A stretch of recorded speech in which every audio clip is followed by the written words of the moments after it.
Oke, kita masuk ke sesi yang ke-11, jurusan dan pekerjaan. Ini agak riskan dan perlu Anda pikirkan dengan baik-baik ya. Jadi intinya jangan terlalu mengikuti hasil ini. Ini hanya sebagai referensi saja. Kemudian Anda perlu memikirkan dari banyak hal dari hasil ini. Jadi angka-angka di sini itu perlu Anda pikirkan masak-masak ya. Modelnya misalkan seperti ini. Pendidikan dan psikologi, kira-kira pilih yang mana? Pendidikan luar biasa, pendidikan prasekolah, dan psikologi. Ini angkanya kan 136 dan di sini 134. Kemudian hasil di kualitatifnya kok hilang? Hasil di kualitatifnya itu di sini sangat cocok, kemudian di sini cocok. Maka kalau kita pilih, itu kita pilih yang psikologi. Kenapa? Karena berat di kualitatif. Jadi kalau kita timbang antara kualitatif dan kuantitatif, itu kita lebih pilih yang di kualitatif. Artinya berat di sangat cocok di sini. Walaupun ini angkanya beda 2 ya.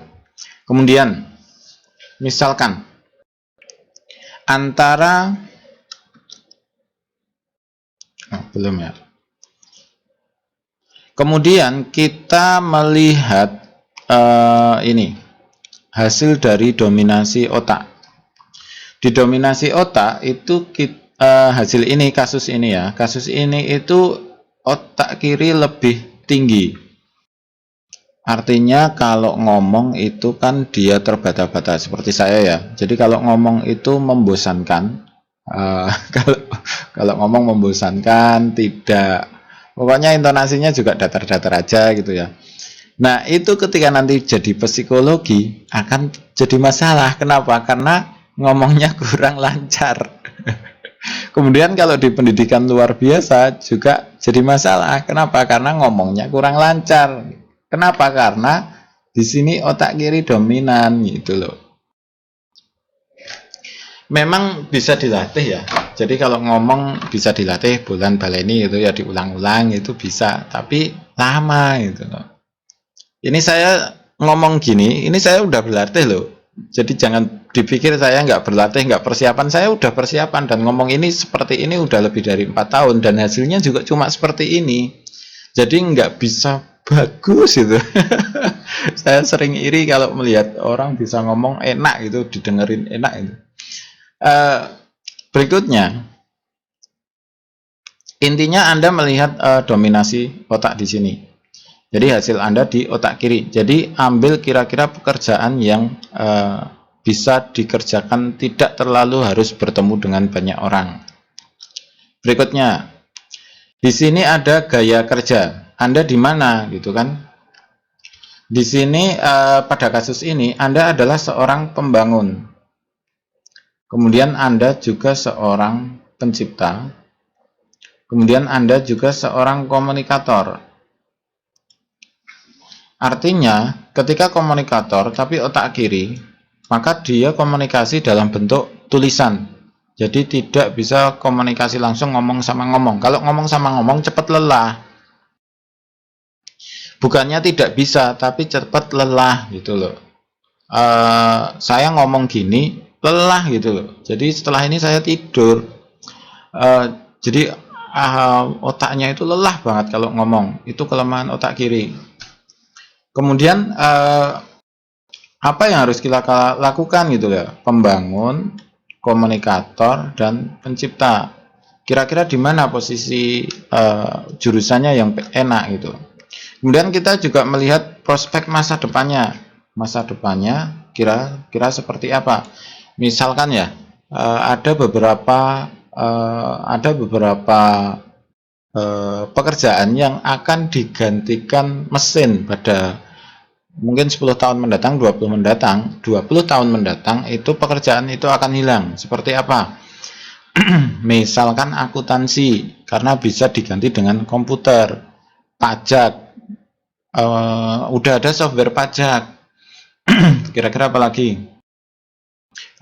Manager udah diganti dengan SOP yang ada di HP. Jadi manajer besok tidak diperlukan lagi. Kenapa? Karena manajerial itu sudah dikendalikan lewat HP. Jadi HP-nya ini setelah ini kerja ini, setelah ini kerja ini, dan ketika itu tidak dikerjakan maka sistem akan mendelete dia gitu. Kemudian ada langsung ke laporan ke pihak pemilik gitu atau pihak perusahaan. Jadi manajer di tingkat-tingkat bawah akan hilang. Kemudian pendidikan guru gitu sebentar lagi juga akan semakin menciut. Jadi ada beberapa jurusan yang di masa depan itu mungkin kemungkinan akan hilang itu. Jadi harus melihat kira-kira prospek kerjanya apa gitu ya. Nah, di sini ada kasus pegawai tapi kualitatifnya tidak cocok. Jadi kualitasnya sedang. Dan di sini ada matematika dan IPA, fisika dan kimia, tapi cocok. Jadi kita mau pilih misal ya, kita mau pilih antara pegawai dan matematika IPA. Nah, akhirnya juga jadi pegawai juga ya. Artinya kalau kita ke sini, misalkan kalau ini beda ya, di sini cocok dengan angka 131, kemudian di sini sedang dengan angka 134. Kalau dipilih, lebih pilih yang di sini. Intinya lihat cocok tertinggi, kualitatif terbaik, kemudian otak kanan otak kirinya dicek, kemudian gaya kerjanya kita cek, kemudian punya prospek masa depan yang bagus, baru kita pilih. Jadi ini untuk referensi. Jadi tidak kemudian yang angka tertinggi di sini 136, kemudian pendidikan luar biasa langsung kita pilih. Enggak. Jadi Anda harus mikir banyak hal gitu ya. Karena ini masa depan Anda. Jadi Anda harus memikirkan itu sendiri. Jadi ini hanya sebuah referensi yang bisa Anda gunakan untuk pemilihan. Contohnya saya sendiri itu saya nggak bakat jadi guru ya. Namun dulu saya S1-nya itu S1 fisika. Kemudian dulu belum ada sidik jari bakat ya. Saya S1 fisika. Kemudian ternyata saya itu ke otak kiri oriented lebih dari 5%. Artinya kalau saya ngomong itu butuh tenaga besar, dan ketika saya ngajar, misalnya saya ngajar dari jam 7 pagi sampai jam 11 saja, itu pun kan ada istirahat jam 10 ya. Sampai jam 12 kurang seperempat. Nah itu saya setelah langsung pulang dan tidur. Jadi udah sangat lelah sekali gitu loh. Artinya ini melelahkan. Jadi kalau ini diteruskan itu melelahkan banget. Dan ketika ini terlalu melelahkan, otomatis saya harus membuat pekerjaan baru. Nah kemudian saat itu saya tes sidik jari waktu itu. Kemudian di sana disarankan, ini Anda berbakat IT. Kemudian saya kembangkan itu IT-nya. Jadi saya belajar IT itu di umur 30 tahun. Sekarang saya 36 tahun.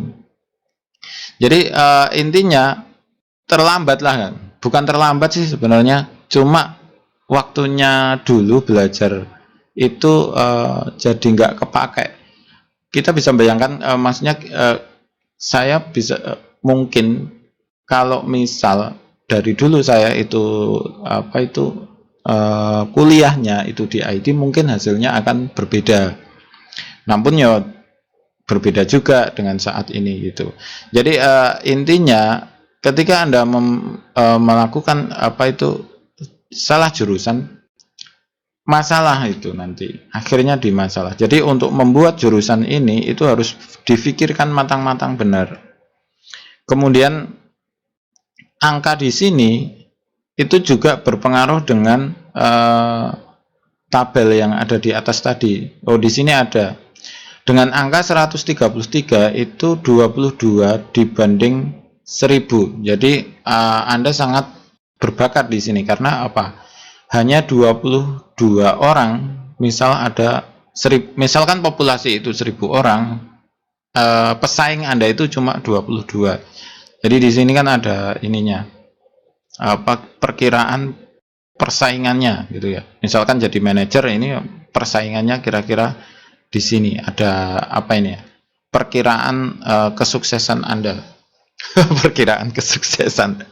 Enggak, maksudnya daya saingnya itu ya. Saya salah ngomong. Jadi daya saingnya kira-kira pesaingnya banyak apa enggak? Kira-kira misalkan Anda masuk ke sini gitu. Oke, intinya ini adalah referensi. Jadi Anda tetap perlu berpikir jurusan apa yang kira-kira